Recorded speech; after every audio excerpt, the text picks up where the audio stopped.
दोस्तों, जिन जिन्नात, भूत प्रेत और बलाएं, ये सब दुनिया में हमारे सामने किसी भी रूप में आ सकती हैं। कोई नहीं जानता कि उससे मिलने वाले शख्स इंसान ही है या फिर जिन जिन्नात, भूत प्रेत या कोई साया, क्योंकि इनके पास वो ताकतें होती हैं जिसके चलते ये अपना रूप बदल लेती हैं और ये किसी के भी रूप धारण करके हमारे सामने आकर हमें परेशान भी कर सकती हैं और कई अच्छी चीज़ें जो होती हैं वो हमें फ़ायदा भी पहुंचा सकती हैं। बहरहाल, मैं तो ये कहता हूँ कि अच्छी हो या बुरी, इन चीज़ों से दूर जितना रहा जाए उतना ही बेहतर है, क्योंकि अच्छी भी होंगी तो कौन सा वो हमारा साथ छोड़कर हमें चैन से जीने देंगी। कहीं ना कहीं उनका भी कुछ ना कुछ मकसद या मतलब तो होगा ही। बिना मतलब के तो इस दुनिया में कोई भी किसी को नहीं चाहता सिवाय उस ईश्वर, उस मालिक के। बाकी सब लोग यहाँ पर किसी न किसी मतलब की वजह से ही आपको चाहते हैं या आपकी मदद करते हैं। आज की जो स्टोरी है वो बिल्कुल डिफरेंट है। आज की स्टोरी है एक औरत की जिसकी सौतन एक जिनजादी थी। सुनने में अजीब है, लेकिन एक सच्ची घटना है जो कि एक सामाजिक कार्यकर्ता की है और पटना से ये हमारे पास स्टोरी आई है। अनामिका शर्मा जो एक सामाजिक कार्यकर्ता हैं, उनकी शादी पटना में हुई थी। शादी के 2 साल में ही उसका तलाक हो गया था। अब वो अपने माता पिता के साथ पुणे में ही रहती थी। अब वो एक संस्था के साथ जुड़ी हुई हैं जो घरेलू हिंसा की शिकार होने वाली महिलाओं की सहायता करती हैं। शादी टूटने से कोई भी महिला खुश नहीं रहती है, लेकिन शादी करके जुल्म सहने से अच्छा है कि हम अकेले ही रहें। आज मैं आपको एक भयानक रहस्यमयी कहानी सुनाने जा रहा हूं जिसका ताल्लुक इन्हीं से है। तो चलिए सुनते हैं अनामिका की जुबानी अनामिका की कहानी। मेरा तलाक किसी वजह से हुआ था। वैसे तो मेरे पति मेरा बहुत ही अच्छा ख्याल रखते थे, लेकिन जब उनको गुस्सा आता है तो वो एक अजीब इंसान बन जाते हैं। उन्हें इंसान कहना भी गलत है, यानी कि उनके अंदर एक जानवर आ जाता है। उनकी आवाज़ भी भारी हो जाती है, लेकिन मुझे ऐसा लगता था कि उनके गुस्से की वजह उनके अंदर ऐसा बदलाव आता है, लेकिन ऐसा बिल्कुल नहीं था। उनके ऐसे भयानक रूप के पीछे की सच्चाई ही कुछ और थी। एक रात को मैं और मेरे पति सो रहे थे। वहीं पे अचानक मुझे महसूस हुआ कि मेरे पति लंबी लंबी सांसें ले रहे थे और नींद में ही बोल रहे थे कि मुझे माफ़ करो, अब बस करो, अब बस करो, मुझे छोड़ दो। जो भी हुआ उसमें मेरा कुछ भी कसूर नहीं था। ये सब सुन के तो मेरे रोंगटे खड़े हो गए। मैंने तुरंत ही उनको जगा दिया और पूछा कि क्या बात है, आप किससे बात कर रहे हैं? आपसे कौन सी भूल हो गई और आप नींद में क्या बोल रहे थे? मेरे पति ने मुझे कुछ बताना सही नहीं समझा, क्योंकि उस वक्त हमारी नई नई शादी हुई थी। उन्होंने बात को टालने की कोशिश की और कुछ भी बोले बिना सो गए। मैंने फिर से वही सवाल किया। उस समय वो गुस्से में आके मुझे एक जोरदार चांटा लगा देते हैं। ये पहली बार हुआ था कि उन्होंने मुझ पर हाथ उठाया था। उसी रात को मैंने तय कर लिया कि मैं यह रहस्य को जानकर ही रहूंगी। दूसरे दिन जैसे ही सुबह हुई तो मैं उठकर अपनी सास के पास गई और मैंने उनसे पूछा कि आखिर मेरे पति नींद में बड़बड़ाते क्यों हैं और वो किससे माफ़ी मांग रहे हैं और क्या भूल उनसे हुई है जो आज तक उन्हें सपने में ये सब चीज़ें सता रही हैं। लेकिन मेरी सास ने भी उस बात को टालने की कोशिश की। मुझे ये तो अंदेशा हो चुका था कि मेरी सास को सब कुछ पता है, लेकिन वो मुझे बताना नहीं चाह रही हैं, क्योंकि उन्हें डर था कि कहीं मैं डर कर यहाँ से भाग ना जाऊँ और उनके बेटे का घर फिर से तबाह बर्बाद ना हो जाए। मुझे तो ये भी नहीं पता था कि मेरा पाला किससे पड़ा है। बहरहाल उसके बाद मैं अपनी सास की लगातार जान खाती रही और उससे पूछती रही कि आखिर उसके बेटे के ऊपर ऐसा क्या है और उसके बेटे से कौन सी भूल हुई है, यानी मेरे पति से, कि वो नींद में तक और सपनों में तक उससे माफ़ी मांगता रहता है जिससे उसकी भूल हुई है। मुझे अब इस बात का पता करना था, इसलिए मैं लगातार अपनी सास से पूछती रही। एक दिन मैंने अपनी सास को उनके ही बेटे की कसम दिलाकर सारी सच्चाई के बारे में जान लिया कि हमारी शादी से पहले मेरे पति की एक लड़की के साथ सगाई हो चुकी थी और 3 महीने के अंदर वो सगाई टूट चुकी थी।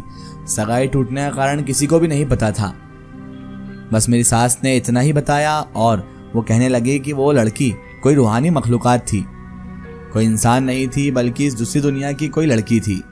मेरे ये बात पल्ले ही नहीं पड़ी। मैं समझी कि मेरी सास पागल हो चुकी है और मैंने यही सोचा कि हो सकता है कि ये भी सही बात को छुपाने के लिए कोई झूठ बोल रही हैं।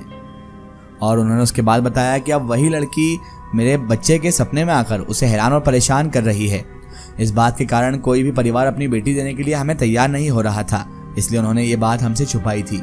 उस रात में अपने पति से खूब लड़ाई करी और मैंने छुटा छेड़ लेने का फैसला कर लिया, क्योंकि इतनी बड़ी सच्चाई हमसे छुपकर हमें धोखा दिया गया था। मुझे तो यही लगा था कि हो सकता है इनका अफेयर हो किसी के साथ और इसी वजह से इन्होंने उससे तोड़कर मुझसे शादी कर ली है।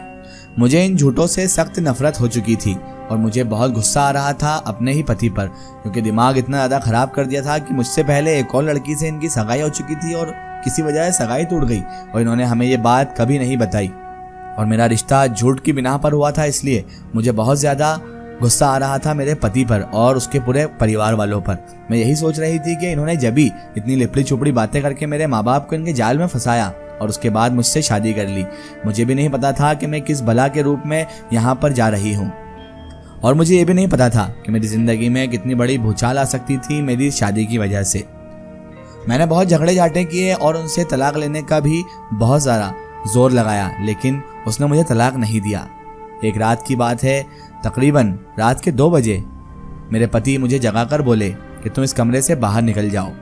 मैंने उनका चेहरा देखा तो उस समय उनकी आंखें खून से ज़्यादा लाल चूर हो रही थी और मेरे सामने इस तरीके से देख रहे थे कि मैं कोई पराई इंसान हूँ, यानी वो मुझे जानते ही ना हो।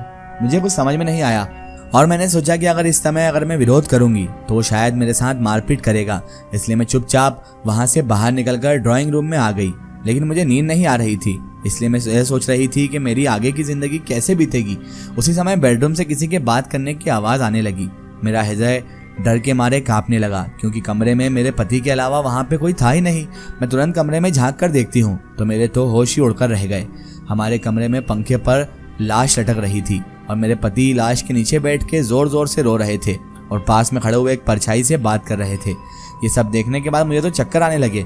मैंने तुरंत ही मेरी सास और ससुर जी को उठा दिया और बेडरूम का दरवाज़ा खोलने के लिए कहा। थोड़ी देर में मेरे पति बेडरूम से बाहर आ गए और अपनी सारी बातों से फिर गए और कहने लगे कि कमरे में तो कोई था ही नहीं, इनका दिमाग का वहम होगा, रात में इसने कोई सपना देखा होगा, ये झूठ बोल रही है। लेकिन मैं अपने सास ससुर को पूरा यकीन दिला रही थी कि मैंने किसी को कमरे में लटकते हुए भी देखा और इससे बात करते हुए भी देखा किसी साये से। लेकिन उसके माता पिता ने मेरी बात पर यकीन नहीं किया। मैंने दूसरे दिन ही अपने घर पर फ़ोन लगाया, अपने माता पिता को यहाँ पर बुलाया और उनके साथ मैं अपने घर चली गई और सारी सच्चाई अपने माता पिता को बता दी। मेरे माता पिता ने मेरी बातों पर यकीन किया, क्योंकि वो जानते थे कि ऐसी चीज़ें भी इस दुनिया में होती हैं। मेरे पिता मुझे एक साधु के वहाँ पर लेकर गए। वो साधु एक तांत्रिक भी था और एक साधु भी। मैंने उनको भी सारी बातें बता दी। तब उन्होंने जो कहा वो एक छुपाने वाला रहस्य था। उन्होंने तो मेरे होश ही उड़ा दिए। उन्होंने मेरे पति की कुंडली देखकर बोला कि जिस लड़की के साथ तुम्हारे पति की सगाई टूट गई थी वो कोई इंसान नहीं थी, बल्कि वो तो एक जिनजादी थी जो अब तक तुम्हारे पति के ऊपर साया करे हुए है और वो उसके आसपास ही रहती है और उसकी शादी किसी से होने नहीं देती। पता नहीं कैसे तुम्हारी उससे शादी हो गई और तुम्हारे पति ने उसके साथ कुछ गलत किया है, इसीलिए वो उसका पीछा नहीं छोड़ रही है और अब वो तुम्हारे पति के शरीर के अंदर तक प्रवेश कर जाती है और मन और दिमाग पर उसने कब्जा कर रखा है और वो कभी भी अपना बदला लेने के लिए कभी भी हमला कर सकती है। दूसरे ही दिन मैंने छुटा छेड़ा लेने के लिए कागजात तैयार कर लिए। तलाक के कागजात में मैंने अपनी साइन भी कर दी और मैंने उससे पीछा छुड़ा लिया। मेरी खुशनसीबी है कि मैं जिंदा हूँ और सही सलामत हूँ, क्योंकि मुझे लगता था कि मेरे पति और उनकी पहले की मंगेतर जो एक जिनजादी थी वो दोनों मिलकर मेरी जान भी ले सकते थे। दोस्तों, अगर आप भी अपनी जिंदगी की कोई सच्ची कहानी या सच्ची घटना हमारे चैनल से शेयर करवाना चाहते हैं और आप चाहते हैं कि आपकी स्टोरी भी माय स्टोरी बुक चैनल से शेयर हो, तो आप हमें हमारे फेसबुक पेज पर कांटेक्ट कर सकते हैं और अपनी स्टोरी वहां पर हमें बता सकते हैं।